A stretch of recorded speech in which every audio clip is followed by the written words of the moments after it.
Going on, guys? I just found something out about my tripod that somehow I've been overlooking for years now. And I don't know how I missed this, although there is a missing handle here that probably didn't help things.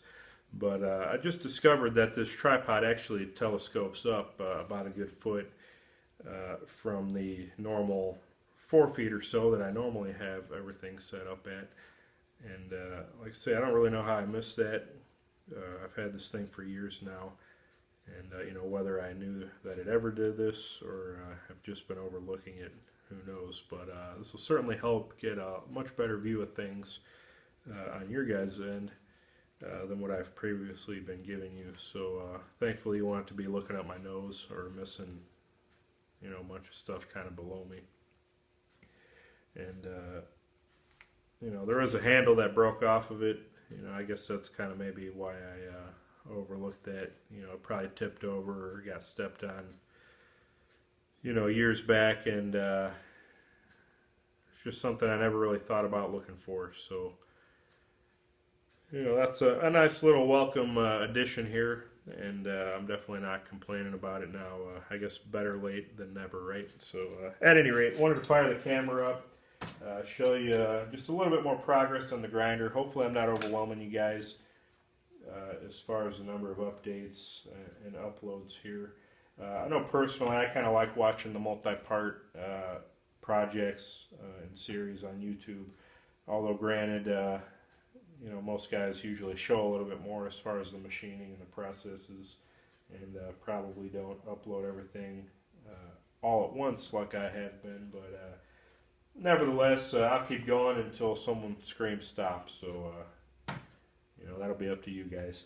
But anyway, what I got to work on tonight, I got quite a bit of progress done. Maybe not as much as I wanted. I got a little bit of a late start in the shop, but we are making good, solid progress, and really happy with how things are going. But I went ahead and worked on the lateral pieces for the tool arm slots. This is what's going to give me my spacing between the main plates. Still got the other one in the vise. Actually finished up all the quarter 20 holes as far as tapping. Still need to do all of the 9/16 by 12 pitch threaded holes for the threaded inserts that I'm waiting on. And just a little bit of a rant about that.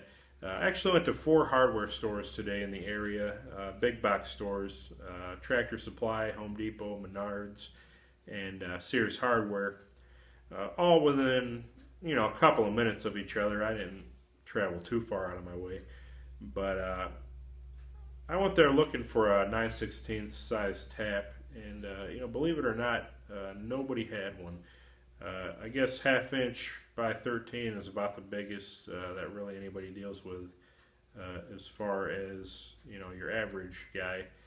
I would have thought a place like maybe Tractor Supply Company would have one for sure. I didn't really think to check. Maybe AutoZone would. I don't know if that's really a common size for automotive work or anything like that. But at any rate, I had to order it, get on the phone and order it on Amazon. So it'll be here in a couple days. Thank goodness for Amazon Prime. But it's a little frustrating. Not only is there really no selections as far as the kinds of taps, you pretty much just get the 4-flute or 3-flute tapered taps and that's it. But, you're really limited as far as your size range. Nothing too small, nothing too big. And, for guys like me, knife makers, home shop machinists, that's really just not adequate. And granted, I guess you shouldn't expect everywhere to have everything, but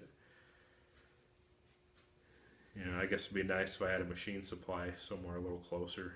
They're all 2 to 3 hours away. That said, I can have most things in a couple days between Amazon, MCO, McMaster-Carr, MSC. So it's not the worst thing to have happen to you, but just a little frustrating. Not that I don't have plenty to do in the meantime, but anyway. So I went ahead and worked on these, got all the holes drilled. I'll probably end up going through and boring at least the end and or the middle out just a little bit more to give me a little bit of play or a little bit of slop for adjustment. You know, we're dealing with some pretty tight tolerances here, and when everything goes together, I really don't want anything binding or wanting to twist or, you know, force anything. So, you know, if I can have a little play before everything clamps together, that means I can get these positioned exactly how I want them, and that'll just help out in the long run. So right now they're at a 1/4 inch. You know, a 1/4 inch bolt fits in them just fine.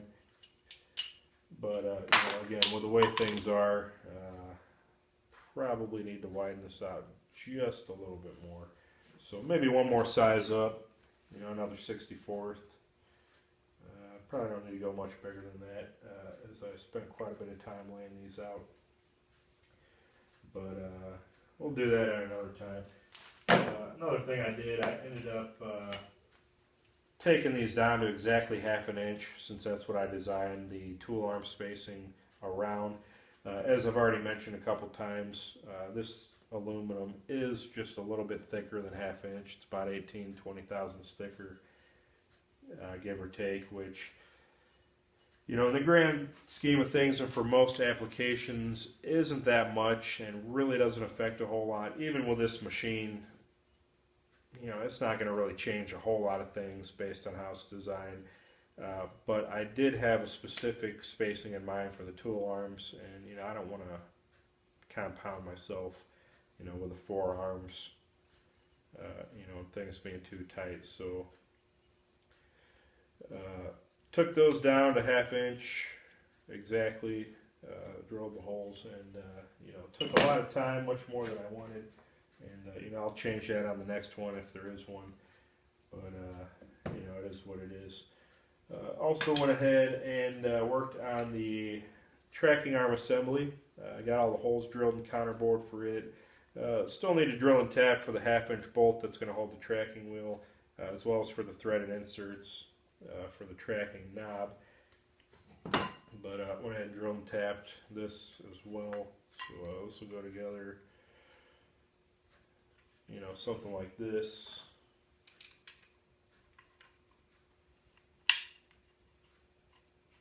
Not that I really need to bolt it together or anything, but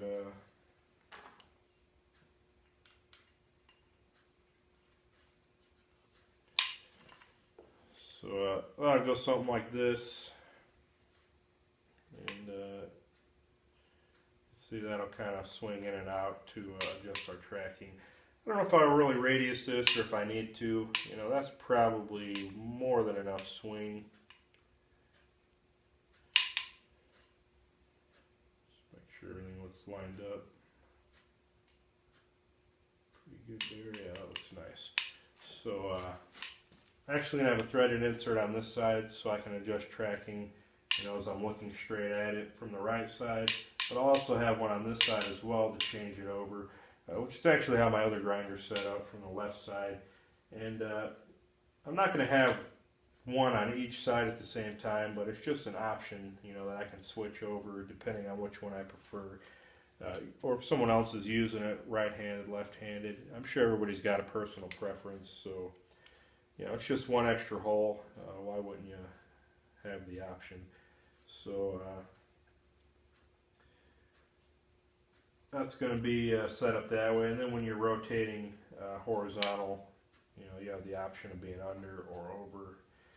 Probably not something you'll change, again, more than once, but it's an option. So, you know, that's pretty much how that's going to work out. Pretty happy with that so far.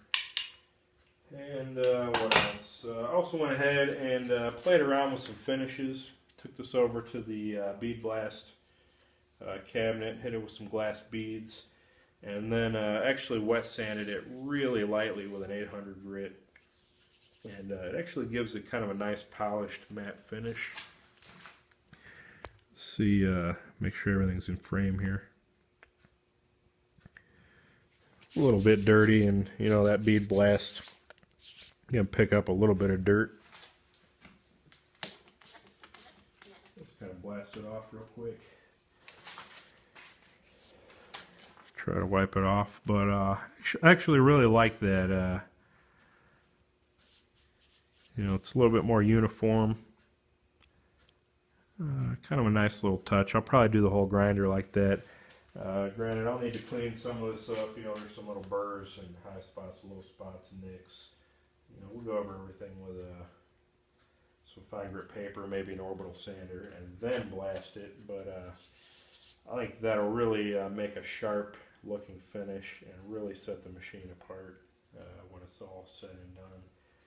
And just look really good. This cabinet's a little bit slow going.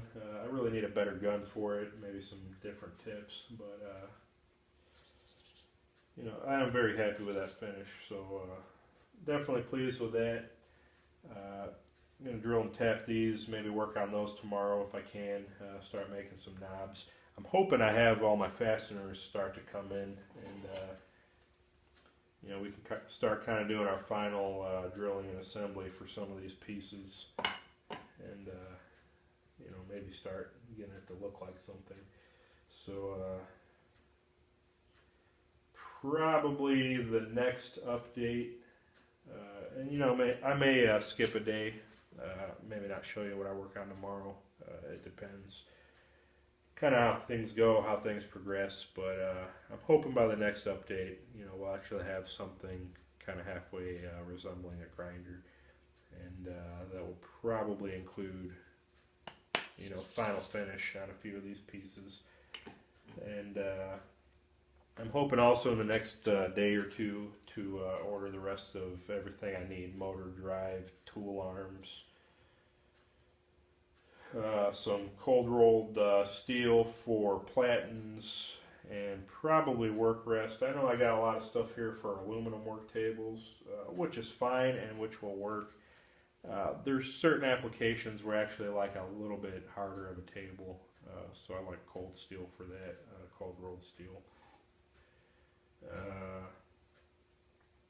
So we may order a little bit for that, and I think there's one or two other things I needed, but we certainly have enough to keep us busy in the meantime. So that's pretty much it, guys. It's about 1:30 in the morning. I need to get cleaned up, hit the hay, you know, try to be worth something in the morning. So hope you guys are enjoying these updates and kind of how things are progressing. Wish it was going a little bit faster, but again, there's no reason to be in a hurry. And I think it'll be well worth the wait for all involved when we're done here. So that's it, guys. We'll see you on the next one.